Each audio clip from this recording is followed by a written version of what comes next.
What up, people? Mr. Stewart here. Back with part 3 of what Elizabeth did with Mary. How does she deal with the Mary problem? Mary Queen of Scots. I'm running 1% batteria. So I'm going to really zing through this one quick because I'm worried that I'm going to stop streaming halfway through the video. So I'm going to zing through it. So what happened?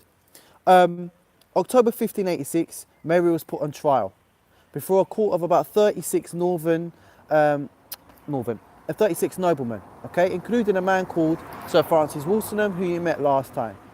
Mary defended herself strongly. She criticised the fact that she wasn't of the evidence against her. She was found, however, guilty and sentenced to death on the 25th of October. Elizabeth was reluctant to have Mary killed. She didn't want to sign a death warrant. It was her cousin, and she feared that the execution of a fellow monarch might inspire other enemies to rise up against her and support her cousin's son, James. She thought also James might want revenge for the death of his mother. James was the King of Scotland.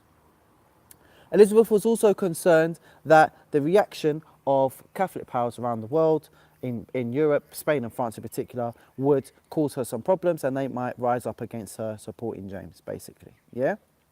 Mary was executed in private 7 days after, after it was deemed that she would need to be executed. Right?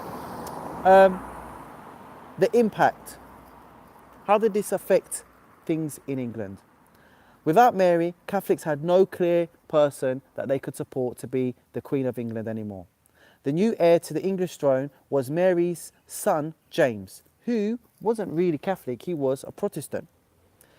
Even in death, Mary remained an important figurehead for the Catholics, though. Mary was seen as a martyr, somebody that had died for what they believed in, and the Catholics used her to inspire basically rebellions against Elizabeth, but smaller ones that aren't as significant. Elizabeth's concern, however, was the reaction abroad. She was scared and worried that the French and the Spanish would uprise against her because she killed Mary Queen of Scots. There was, as she thought, outrage from France and Spain. They were not happy with what she did, but lucky for her, they didn't act upon what she did. King James of Scotland accepted Elizabeth's apology for the death of his mother and simply moved on. I think maybe he just didn't want any aggravation and he knew that he would eventually become the King of England. So, that's it. That's how Elizabeth dealt with Mary Queen of Scots. And she didn't have to worry about any repercussions because she sorted them out. France was cool, Spain was cool, James, King of Scotland, Stuart, was cool too. I'm Mr. Stewart. Yeah, like the way I did that. I hope you enjoyed that.